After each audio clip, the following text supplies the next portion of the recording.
Então, esse assunto de liderança de pessoas, de contratação, demissão, a gente vai aprendendo. Eu tive que aprender a duras penas na base do erro e do acerto. Mas eu acho que hoje ninguém precisa passar mais por isso, né? Tem uma máxima no RH que diz que as pessoas são admitidas por competências técnicas e demitidas por competências comportamentais. E eu já cometi esses erros. Teve uma ocasião que eu precisava contratar um programador, um gerente de programação. E, claro, nesse momento nós fomos em busca, eu fui em busca de alguém que tivesse realmente as competências que eu estava buscando, que pudesse me resolver aqueles problemas técnicos. Alguém que conhecesse muito bem, que dominasse muito bem,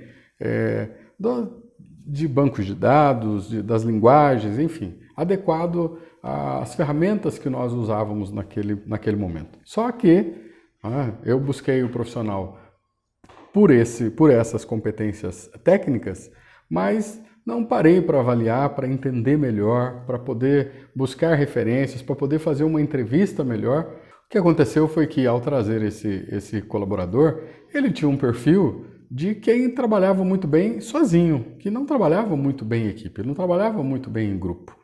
Ele tinha um perfil autoritário, ele tinha um perfil de que ele sabia resolver, ele sabia muito bem resolver, mas da forma dele. Ele não era o cara para formar pessoas, não era o cara que tinha tranquilidade no trato com os outros, para poder pegar na mão, para poder discutir os assuntos, dar abertura para poder ouvir, ponderar, discutir. Olha, será que nós não temos um caminho mais curto aqui, uma técnica mais fácil aqui? Não. Ele tinha o jeito dele, tinha a forma dele, o modus operandi dele, o conhecimento dele, e não parava para escutar os demais. E outra coisa, como nós tivemos uma sinergia muito boa no momento da contratação, o que aconteceu? Depois que ele entrou na empresa, eu tinha mais sócios. E o respeito dele, a consideração pelos demais sócios, não era a mesma que ele tinha por mim. Então, quando tinha qualquer assunto para tratar com ele, se eu tratava do assunto, ele parava, ele me ouvia e ele, na maioria das vezes, fazia aquilo, ponderava e fazia as coisas dentro daquilo que eu estava apresentando, dentro daquilo que a gente estava, das oportunidades que a gente estava propondo.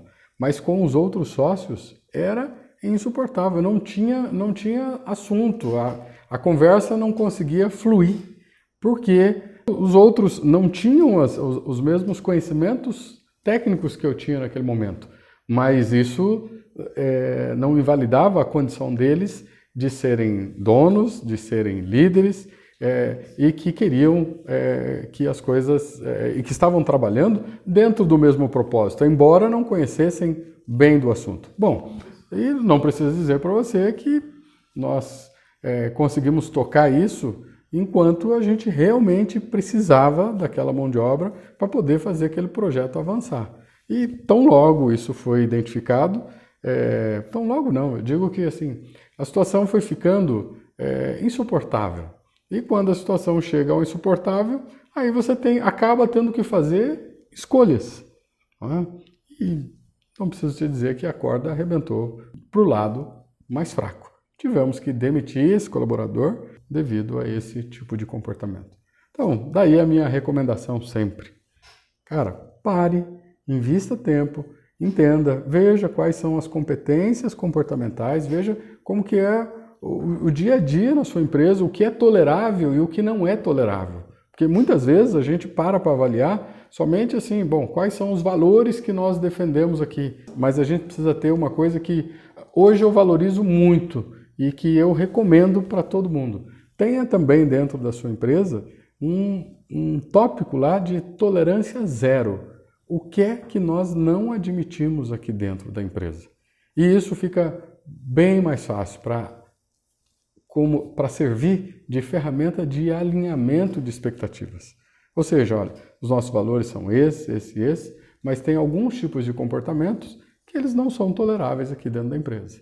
Vai ajudar, vai dar fluidez no processo, vai fazer com que, pelo menos, evite maiores desgastes, não somente entre colaboradores, mas também entre os colaboradores e os seus patrões, os seus sócios, os líderes, o pessoal da alta gestão.